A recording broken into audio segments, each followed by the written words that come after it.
नमस्कार विद्यार्थियों, मैं हूं गणपत सेजू और आप सभी का स्वागत करता हूं आप ही के अपने channel GK with G sir के अंदर। विद्यार्थियों, आपकी खूब डिमांड हो रही थी कि सर साइंस का है वो पेपर लेके आइए, तो मैंने देखो टाइम इसलिए लगाया कि आपको हूबहू पेपर देखने को मिले, मतलब पेपर है आपके काम आए, आधे से ज़्यादा क्वेश्चन उनमें आए। इस प्रकार से मैंने पूरा डिज़ाइन किया है और लगभग मैं कोशिश करूँगा आपको पूरा है यहाँ डिस्कशन करने की। ठीक है, चैनल पर पहली बार विजिट कर रहे हैं तो सब्सक्राइब कर लें, बिना सब्सक्राइब किए नहीं आगे बढ़ें और वीडियो को लाइक ज़रूर करें ताकि सभी बच्चों के पास में ये वीडियो पहुंच सके। पहला जो क्वेश्चन है कि रेयन एक संश्लेषित रेशा नहीं है, क्योंकि रेयन है ना वो संश्लेषित रेशा क्यों नहीं है ये आपको बताना है। इसका रूप रेशम समान होता है, इसे काष्ठ लुगदी से प्राप्त किया जाता है, इसके रेशों को प्राकृतिक रेशों के समान बुना जा सकता है या फिर उपयुक्त सभी। तो इसमें जो राइट आंसर रहेगा ये आपका रहेगा उपयुक्त सभी। ठीक है ना, दे सही रहेगा।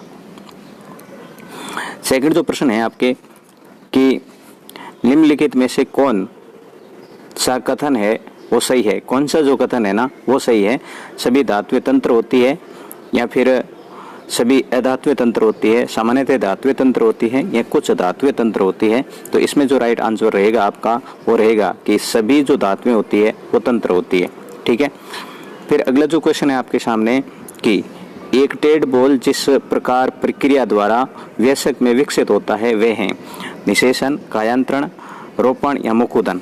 ठीक है ना, तो इसके अंदर जो सही आंसर रहेगा वो रहेगा कायांतरण। ठीक है, कायांतरण। फिर आपके सामने क्वेश्चन है कि मौसम परिवर्तन के कारण प्राणियों पर एक निश्चित समय पर सुदूर क्षेत्रों में जाना कहलाता है। देखो मौसम परिवर्तन होता है जब प्राणी होते हैं सुदूर क्षेत्रों में जाते हैं, तो उस प्रक्रिया को है वो क्या कहते हैं। तो इसके अंदर जो राइट आंसर रहेगा वो रहेगा प्रवास। ठीक है ना, प्रवास कहते हैं। अगला क्वेश्चन है कि शरीर के किसी भाग में शिशु का विकास होता है ना, शरीर के किस भाग में शिशु का विकास होता है। तो इसमें जो राइट आंसर रहेगा वो है गर्भाशय। ठीक है, गर्भाशय। हम किस संरचना भाग में कंपन के कारण सुन पाते हैं। तो हम कंपन के कारण सुन पाते हैं किस संरचना में, कान की जो संरचना है ना वो कौन सी संरचना है जिनसे अपन सुन पाते हैं। तो वो रहेगा आपका कर्णपटल। ठीक है ना, कर्णपटल रहेगा।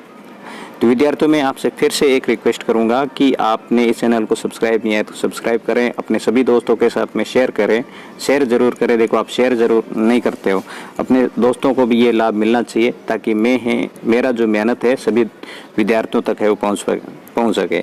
ठीक है ना। अगला जो क्वेश्चन है आपका 8वां, आपके देखो छोटे जो क्वेश्चन है ऑब्जेक्टिव वाले 15 आने वाले हैं, तो 15 के 15 मैं लेके आया हूँ, मतलब आपको ऐसा भान हो जाए कि पेपर ही दे रहे हैं अपन, और इनमें से ज़्यादातर क्वेश्चन है आपको मिल भी जाएगा।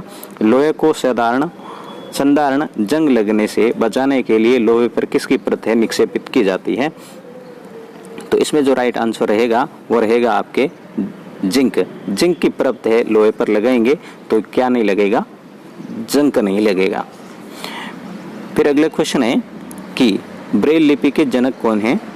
ठीक है ना, तो ब्रेल लिपि है, इसको आविष्कृत किसने किया था। तो ये आपका है लुई ब्रेल। ठीक है, लुई ब्रेल। शिकारी नाम से प्रसिद्ध तारामंडल है, इंपॉर्टेंट क्वेश्चन है। शिकारी नाम से प्रसिद्ध तारामंडल कौन सा है। तो इसमें रह जाएगा आपके ओरियन। कौन सा है, ओरियन। वन महोत्सव किस माह में आयोजित किया जाता है। वन महोत्सव है किस माह में आयोजित किया जाता है, उस महीने का नाम आपको बताना है। जुलाई, जनवरी, अगस्त और सितंबर। तो इसमें जो राइट आंसर है आपके वो है जुलाई। ठीक है, जुलाई माह में। विद्यार्थियों आप पीडीएफ प्राप्त करना चाहते हैं तो मेरा टेलीग्राम चैनल है वो ज्वाइन कर सकते हैं, वहां पर मैं पीडीएफ है अभी अपलोड कर दूंगा और पूरा पेपर है आप सॉल्व कर लेना। प्रकाश उत्सर्जक डायोड मतलब लेड के साथ जुड़े लंबे तार को जोड़ा जाता है बैटरी के, मतलब बैटरी के किस भाग से जोड़ा जाता है। तो ये आपका आंसर रह जाएगा इसमें धन सिरे से। ठीक है ना, प्लस वाले आइकन से जोड़ा जाता है।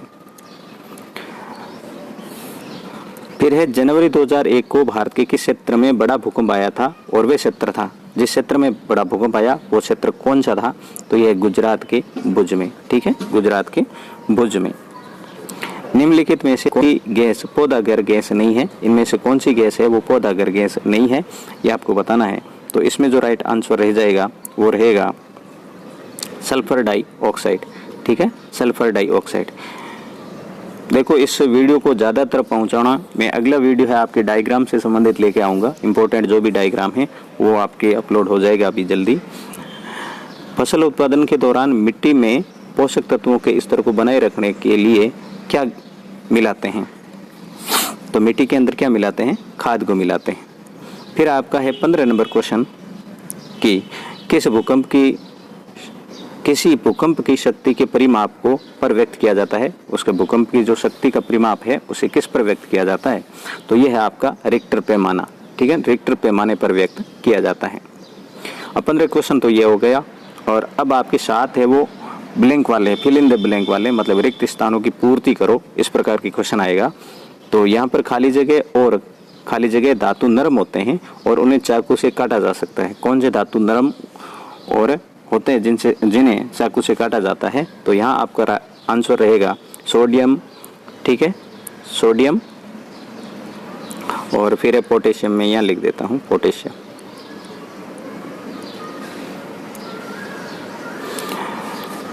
फिर है दूसरा, खाली जगह एक अप्रिय गंध वाला काला गाढ़ा द्रव्य है। तो वो अप्रिय गंध वाला काला गाढ़ा द्रव्य कौन सा है? तो वो है कोल तार। ठीक है, यहाँ पर आप खाली जगह लिखोगे कोल तार एक अप्रिय गंध वाला काला गाढ़ा द्रव्य है। किसी क्षेत्र विशेष में पाई जाने वाली स्पीसीज क्या कहलाती है? तो क्षेत्र विशेष में पाई जाने वाली स्पीसीज है विशेष क्षेत्रीय स्पीसीज कहलाती है। क्या कहलाती है? विशेष क्षेत्रीय स्पीसीज। ठीक है, स्पीसीज आप खुद देख लेना। धातुएं अम्लों से अभिक्रिया कर गैस बनाती है। धातुएं अम्लों से अभिक्रिया कर कौन सी गैस बनाती है? तो ये आपके रह जाएगा हाइड्रोजन। ठीक है, हाइड्रोजन गैस। पेट्रोलियम के विभिन्न संघटकों को पृथक करने का प्रक्रम क्या कहलाता है? तो ये आपका कहलाता है परिसंस्करण कहलाता है। ठीक है, परिष्करण कहलाता है।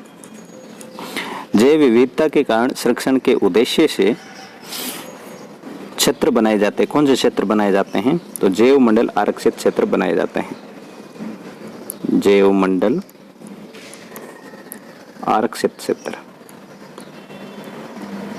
ठीक है, एक टेडपोल जिस प्रक्रम द्वारा वयस्क में विकसित होता है वह क्या कहलाता है? तो कायांतरण कहलाता है। क्या लिख दोगे यहाँ पर? कायांतरण। अब यहाँ पर आपके मिलान वाले हैं, तो मिलान वाला भी क्वेश्चन एक आएगा और एक सत्य असत्य वाला भी क्वेश्चन आएगा, जो मैंने यहाँ पर ऐड नहीं किया है। बहुत मेहनत लगती है भाई, पूरा है, किताब है, आपको ढूंढनी पड़ती है और फिर वो होता है, तो वो आप देख लेना। तो इसमें है पहला जो है ना, नाइट्रोजन स्थिरीकरण है, राइजोबियम से मिल जाएगा। यीस्ट का उपयोग है आपका ब्रेड निर्माण में होता है। मादा एनीप्लीज मच्छर का संबंध मलेरिया से है। वायु द्वारा संसरण से खसरा रोग होता है। लैंगिक जनन से क्या आशय है? तो मैं यहाँ पर ये सारे बोलूँगा, आपको सुन लेना। लैंगिक जनन से क्या आशय है?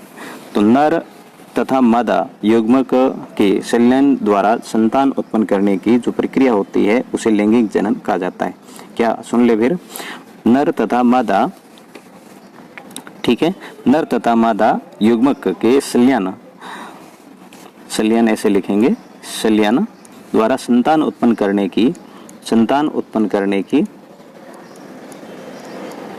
जो प्रक्रिया होती है उसे क्या कहते हैं? लैंगिक जनन कहते हैं। अब पीसीआरए का पूरा नाम क्या है? तो पीसीआरए का पूरा नाम है पेट्रोलियम संरक्षण अनुसंधान संघ। क्या है? लिख देता हूं, पेट्रोलियम संरक्षण अनुसंधान संघ। रबी फसल के 2 उदाहरण देने हैं आपको। तो रबी की फसल के कोई भी उदाहरण आप दे सकते हैं। रबी की सबसे बड़ी अपनी गेहूं है, गेहूं के बाद में चना भी है, मटर है, ठीक है, सरसों है, जीरा है, ये सभी रबी की फसलें हैं। रेड डाटा पुस्तक क्या है? तो रेड डाटा पुस्तक आपको बतानी है तो आप बोल सकते हैं कि ऐसी पुस्तक जिसमें संकटापन्न जीव जंतुओं का क्या रखा जाता है? रिकॉर्ड रखा जाता है, ठीक है ना।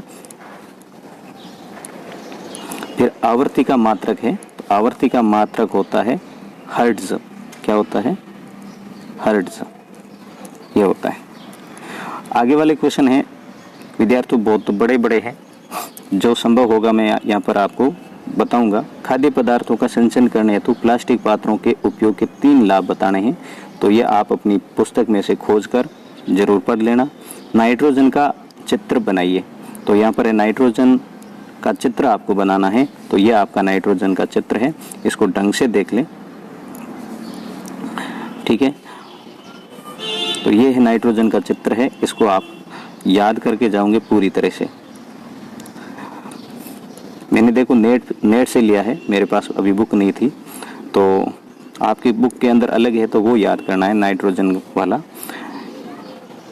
सिंचाई किसे कहते हैं? जल संरक्षित करने वाली सिंचाई की 2 पद्धतियों के नाम लिखने हैं। सिंचाई किसे कहते हैं? तो देखो जो फसलों को है पानी देने की जो प्रक्रिया होती है सिंचाई कहलाती है। जल संरक्षित करने वाली सिंचाई की 2, बूंद बूंद है और फव्वारा प्रणाली है ना, बूंद बूंद सिंचाई प्रणाली, एक तो ये है और एक है फव्वारा प्रणाली।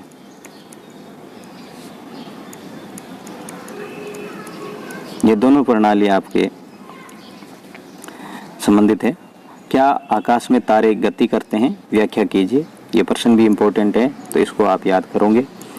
आगे वाले क्वेश्चन देखो मैं केवल बताने वाला हूँ, पेपर में आपको सेंड कर दूंगा, तो आप उसमें से पूरा सोल्व कर देना, ठीक है। वो मैं अभी डाल दूंगा। तड़ित से अपनी सुरक्षा के 3 उपाय बताइए, तो ये आपको 3 उपाय बताने हैं। फिर कृत्रिम उपग्रह क्या है? समझाइए। कृत्रिम उपग्रह के बारे में आपको लिखना होगा। केंचुआ किसानों का मित्र है, क्यों? यह आपको बताना है। और अधिकांश मशीनों में बॉल बियरिंग का उपयोग क्यों किया जाता है? ये भी आप अपना खोज कर लिखें। और फिर निबंधात्मक प्रश्न, अभी जो ऊपर वाले थे आपको 2 या 3-4 लाइनों में लिखने हैं, जब अभी जो बड़े हैं बड़े प्रश्न हैं। मानव वाक्य कंठ का चित्र, इसके कार्य की अपने शब्दों में व्याख्या कीजिए। तो मानव वाक्य कंठ है, ये मैंने आपके सामने ये चित्र प्रस्तुत किया है, तो ये है मानव वाक्य कंठ, और इनको व्याख्या भी करनी है, तो आप वो करोगे जरूर। ये मुख है, कंठ है ना, और वाक्य यंत्र है, श्वास नली है, फेफड़े हैं। तो ये आपका जो चित्र है वो ये रहेगा। शुद्ध वायु तथा प्रदूषित वायु में अंतर क्या है आपको बताना है। सिंचाई किसे कहते हैं? जल संरक्षित करने वाली सिंचाई की 2 विधियों का वर्णन करना है। ये रिपीट हो गया है, कोई बात नहीं। और फिर निम्नलिखित में अंतर स्पष्ट कीजिए। ये आपके 4 दे रखे, ये चारों ही करने हैं। वन्य प्राणी उद्यान और जैव मंडल आरक्षित क्षेत्र, चिड़ियाघर और अभ्यारण्य, संकटापन्न और विलुप्त स्पीसीज, वनस्पति जात और प्राणी जात, इनमें आपको अंतर स्पष्ट करना है। और फिर 21वां जो क्वेश्चन है कि अपने वातावरण में ध्वनि प्रदूषण के स्रोतों की सूची बनाइए। कौन कौन से ध्वनि प्रदूषण है करने वाले जो स्रोत है वो आपको लिखने हैं, और वर्णन कीजिए कि ध्वनि प्रदूषण मानव के लिए किस प्रकार हानिकारक है, ठीक है। तो ये ध्वनि प्रदूषण से संबंधित था। तो ये था आज का वीडियो। चैनल को सब्सक्राइब कर लेना। संस्कृत के बहुत ही इंपॉर्टेंट वीडियो आने वाले हैं, और साइंस का भी आपके एक मैं कोशिश कर रहा हूं, जो बड़े बड़े मतलब आपके ज़्यादा नंबर वाले लेसन हैं उनको मैं समझाने की कोशिश करूंगा। वीडियो आपके सुबह तक आ जाएगा, तो उनका वेट कीजिएगा। आज की वीडियो में बस इतना ही, मिलूंगा नेक्स्ट वीडियो में। तब तक के लिए जय हिंद, वंदे मातरम।